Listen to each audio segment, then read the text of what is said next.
علیکم ورحمت الله. دوستانو الله دې وکړي روغ او جوړ به. زه د قمر سټوډیو کې وم، هغه ځای کې چې کوم ځای کې میډیا ډپارټمنټ کې وبخښئ، هغه ځای کې چې کوم ځای کې زموږ ویډیوګانې ګورئ دلته جوړېږي. صحیح ده. دا اوس ملګري ناست دی، وي سره مشوره مې داسې وکړه چې دغه کومو ولایتونو کې چې سیلابونه راغلي لکه هرات شو، نظیر بل کوم ځای لږ په زوره خبرې وکړه، وردګ،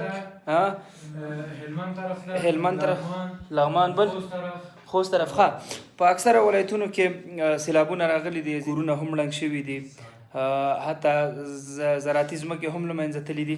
بس که موږ تاسو فکر سوچ وکړو په اطرافو کې، خو څنګه وایي غریب مړ که او څنګه مار ته سر ته څه مه که مال د چې کالي یې مشله وه که نه، نو هغه عاجزان پراته هم دغه ته وي چې دغه څاروي وي یا زراعتي ځمکه وي، یو جونګړی جوړه کړې هغه هم دې سیلاب وړی دی غورځولي. نو دې لپاره څه کول پکار دی؟ موږ خو داسې تصمیم ونیو چې انشاءالله اول دې لپاره خوراکي مواد په نظر کې نیولي او دغه متضررونو ته به انشاءالله خوراکي مواد ورکوو. دا یوازې موږ نسو کولی او نه موږ سره داسې څه شی شته دي که نه چې موږ فقط هغه خپل فنډ ته لاس کړو راویخلو او دې ته ویسو.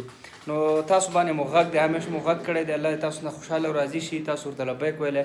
راځئ په دغه سختو شرایطو کې بیا هم دغه هیوادوالو ته چې مظلومه طبقه ده، اکثره پکې بیچاره مسکین خلک دي، نو هغوی ته ځانونه ورسوو. اقلا یو میاشت لپاره خوراکي مواد ورسره که داسې کم تجار ور پیدا شي، خیمې په یو 10 دانې خیمې واخلي، ډایرکټ موږ ته میسج وکړي، انشاءالله خیمې به هم ورکړو، یو نه بلکې 100 نفره پیدا شي، نو دا به بهترینه خبر وي. یا څوک یو ورور پیدا شي، یا کوم انجو یا مثلا کوم شرکت وي یا کوم تجار ورور وي، 50 نفر یا 80 نفر ته خوراکي مواد واخلي، موږ به لاړ شو د ده بینر یا د ده نوم به هم واخلو چې دا پلانکي ورور لخوا که دلته داخل کړي یا خارج کړي، نو انشاءالله موږ به منډه وهو پر هر ولایته پورې.